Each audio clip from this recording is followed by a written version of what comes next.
that are the ones that are probably damaging the world the most. So what do I mean by that? Is say um, someone wants to save the environment. They don't want plastic anymore. You know what I mean? So they might be like, that's a good person. They're trying to save the environment. They're a good person. They believe in themselves. They're doing the right thing. But how they go about it, you know, are they going to restrict all plastic use? Are they going to fine people? Are they going to start burning people's houses down because they're using plastic? Are they going to scream at them in Twitter? You know, all this kind of stuff.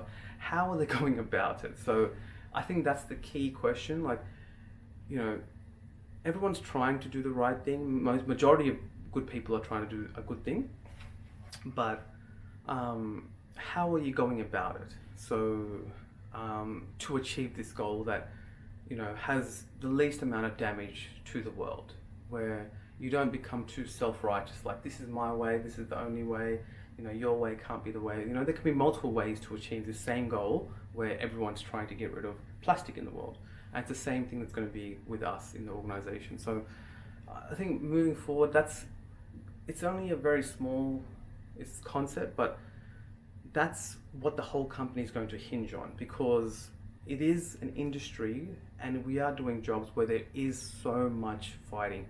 Clients never ever happy with anything. Plumbers are constantly disgruntled with stuff, or subcontractors or tradies. You know, they have a tendency to,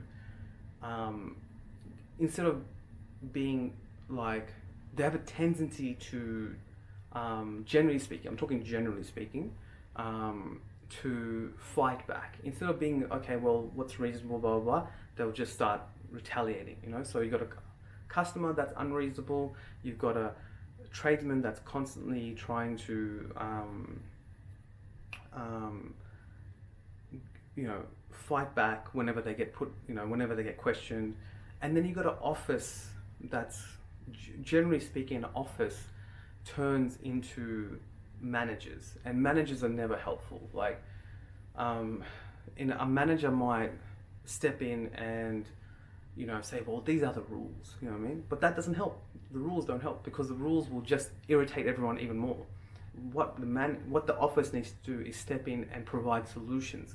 You're seeing it this way, we're seeing it this way. How can we do this? How can we find it? How can we mediate this? How can we find this? I think that is the fundamental key for us in the organization. It can't just all funnel back to me where I step in and smooth everything out. I have my limits as well.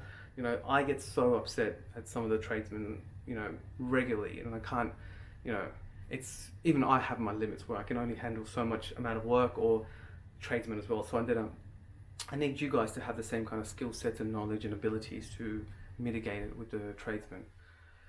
And yeah, the goals are still the same. We do want to aim for that, you know, massive, you know, 1,000-person company where we are the, you know, we are the go-to people to provide solutions for tradesmen's emergencies and all that kind of stuff.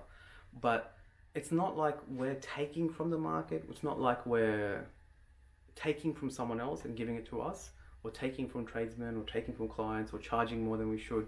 We're just providing a service that is currently not available, where we want to get, you know, as close as we can to the ideal tradesman, to as close as we can to the exact kind of tradesman the client needs. So that's the mismatch right now throughout all of society.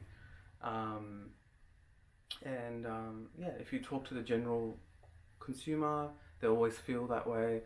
And, you know, these days consumers, you know, they can be really, really complaining, really, really whiny about things. And we have to come to terms with that as well. And yeah.